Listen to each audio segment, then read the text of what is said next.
السلام علیکم اسٹوڈنٹس، میں آپ کا سیکنڈ ایئر کا ایجوکیشن کا لیکچر لوں گی۔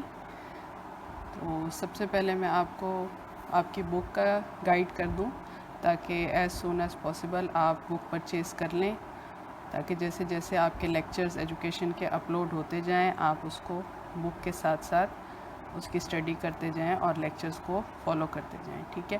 بک آپ نے وہی ٹیکسٹ بک ہے آپ کی سیکنڈ ایئر کی ایجوکیشن کے سبجیکٹ کی، اور ٹائٹل ہے اس کا علم التعلیم۔ جیسے آپ کی فرسٹ ایئر میں آپ نے ٹیکسٹ بک سے پڑھا تھا، اسی طرح کی سیکنڈ ایئر کی ایجوکیشن کی ٹیکسٹ بک ہے، ٹھیک ہے۔ تو آپ نے وہ خرید لینی ہے، اور اس کے ساتھ ساتھ جو ہے وہ چیپٹر وائز اور ٹاپک وائز جو ہے وہ لیکچرز سے گائیڈ لائن لے کے اور بک کو فالو کرتے جانا ہے، ٹھیک ہے۔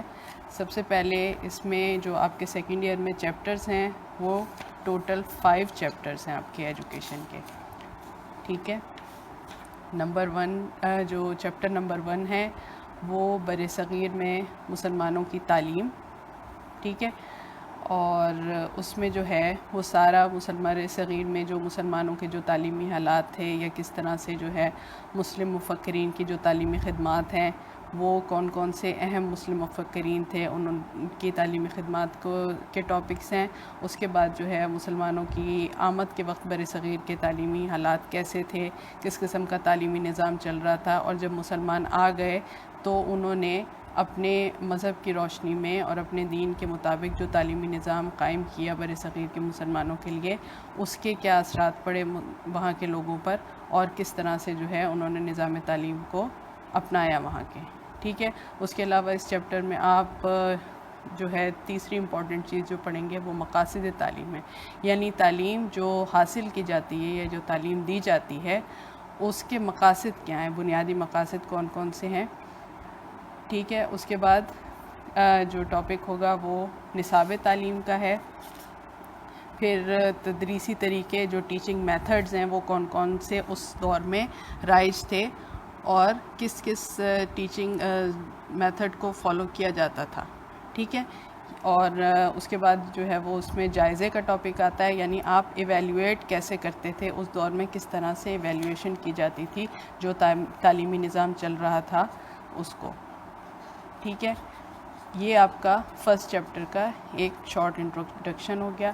جو آپ کا سیکنڈ چیپٹر ہے وہ ہے جنوبی ایشیا میں برطانوی نظام تعلیم، یعنی جب بر صغیر میں جب مسلمانوں کی حکومت ختم ہوئی اور جو ہے برطانوی نظام تعلیم آیا تو اس میں کیا کیا چیزیں چینجز تھیں، اور مسلمانوں کو اس دور میں جب ظاہر ہے ان کا بنایا ہوا نظام تعلیم ختم کر دیا گیا تو کن مشکلات کا سامنا کرنا پڑا۔ اس میں جو اس چیپٹر کے جو ٹاپکس ہوں گے اس میں سب سے پہلے جو ہے انٹروڈکشن ہے، پھر اس کے بعد جو ہے ایسٹ انڈیا کمپنی جس کے تحت جو ہے وہ انگریز وہاں پہ آ کے قابض ہوئے تھے، اس کا سارا انٹروڈکشن ہے۔ پھر اس میں مختلف جو ہے یعنی ڈیٹ وائز جو ہیں کس کس طرح سے مسلمانوں کے نظام تعلیم کو برطانوی نظام تعلیم نے جو ہے وہ ٹیک اوور کیا، اور اس کو کس طرح سے جو ہے وہ اپنے اندر ضم کر لیا، اور مسلمانوں کا اس میں کس حد تک فائدہ ہوا اور کتنا نقصان ہوا، ٹھیک ہے۔ یہ ساری چیزیں ہوں گی۔ اور اس کے بعد آپ کا تیسرا چیپٹر ہے پاکستان کی تعلیمی پالیسی اور منصوبے۔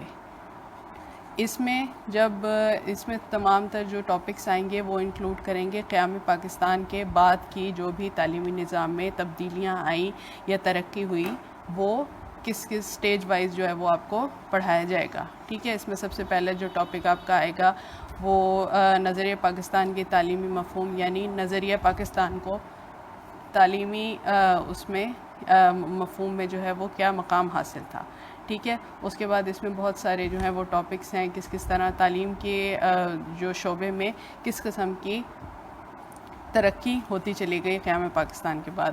چوتھا جو آپ کا چیپٹر ہے، چوتھے چیپٹر کا نام ہے پاکستان کے تعلیمی مسائل، ٹھیک ہے۔ تعلیمی مسائل وہ تمام تر اس میں مسائل ڈسکس کیے گئے ہیں جو کہ ہمارے نظام تعلیم میں ہمیں پیش آتے ہیں، چاہے وہ تعلیم دینے کا مسئلہ ہو یا آپ کے جو انسٹیٹیوٹس ہیں اس کی کمی۔ آپ کو پتہ ہے کہ پاکستان ایک ترقی پذیر ملک ہے، ٹھیک ہے۔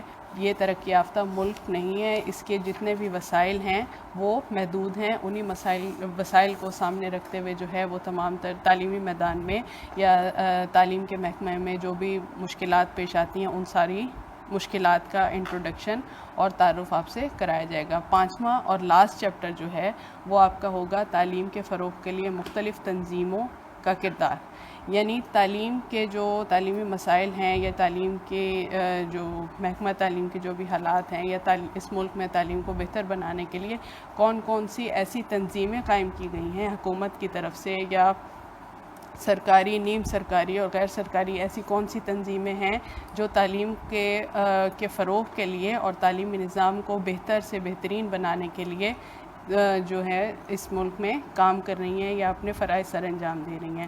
اس میں بہت سارے ادارے جو ہیں وہ گورنمنٹ کے ادارے بھی اس چیپٹر میں شامل ہوں گے جن کا آپ کو انٹروڈکشن کرایا جائے گا، اور اس کے علاوہ نیم سرکاری یا غیر سرکاری ادارے بھی آپ سے انٹروڈیوس کرائے جائیں گے جس میں مختلف NGOs جو ہیں وہ تعلیم کے فروغ کے لیے کیا کردار ادا کر رہی ہیں ہمارے ملک میں، یا جیسے نیم سرکاری اداروں میں ہماری یونیورسٹیز آ جاتی ہیں جو کہ ان میں کس قسم کے جو ہے پروگرامز انٹروڈیوس کرائے جا رہے ہیں کہ زیادہ سے زیادہ لوگوں کو تعلیم کی سہولت فراہم کی جا سکے اور بہتر سے بہترین کی طرف جو ہے وہ ہم اپنے تعلیمی نظام کو لے جا سکیں. ٹھیک ہے، یہ ہو گیا آپ کا ٹیکسٹ بک کا انٹروڈکشن. اب میں آپ کو تھوڑا سا آپ کے پیپر کا بتا دوں کہ آپ کا پیپر جو بورڈ کا پیپر آتا ہے، آپ نے جو اٹیمپٹ کرنا ہے سیکنڈ ایئر کا، وہ کس طرح کا آتا ہے اور آپ نے اس کو کس طرح سے اٹیمپٹ کرنا ہے، مارکس کی ڈویژن کیسے ہوتی ہے اور اس کو بیسٹ وے میں آپ کیسے اٹیمپٹ کر سکتے ہیں.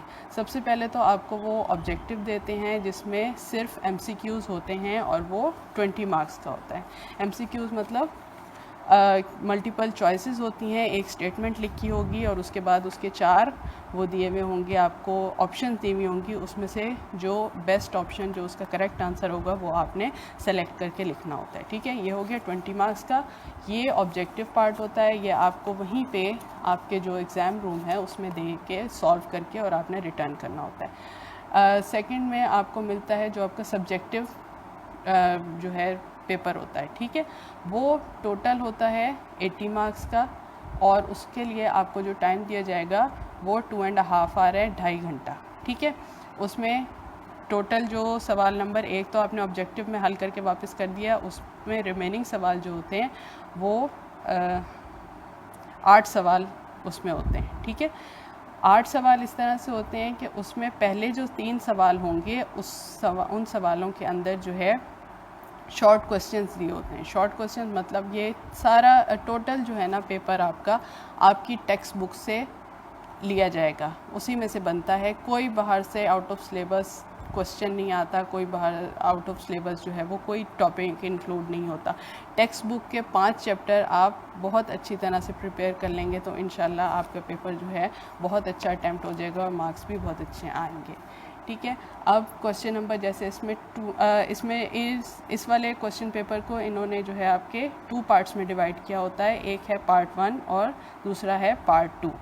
اب پارٹ 1 میں جو ہے آپ کے 3 کوسچنز ہیں اور 3 کوسچنز کے اندر جو ہے انہوں نے شارٹ کوسچنز دیے ہوئے ہوتے ہیں. ٹھیک ہے، یہ شارٹ کوسچنز جو ہیں ہر کوسچن شارٹ کوسچن 2 مارکس کا ہوتا ہے اور آپ نے ان تینوں کوسچن میں سے ٹوٹل جو ہیں وہ آپ نے 25 کوسچنز اٹیمپٹ کرنے ہیں چوائس کے ساتھ. ٹھیک ہے، اس میں چوائس ہوتی ہے اور یہ بہت چھوٹے چھوٹے اور بہت ایزی، یعنی آپ نے اگر چیپٹر غور سے پڑھا ہوا ہے تو آپ کو یہ سالو کرنے میں کوئی مشکل نہیں ہوگی اور یہ آبجیکٹیو کی وجہ سے ہی آپ اپنے میکسیمم مارکس جو ہیں وہ سیکیور کر سکتے ہیں.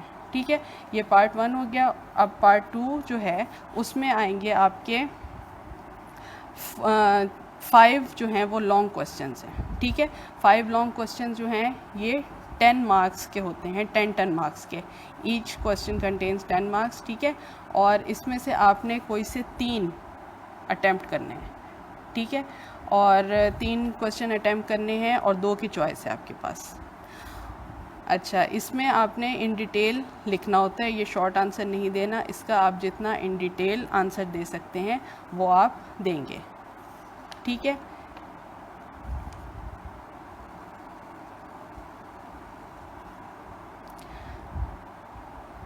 اچھا جی، یہ آپ کا کوشچن پیپر کا بھی جو ہے میں نے آپ کو بتا دیا.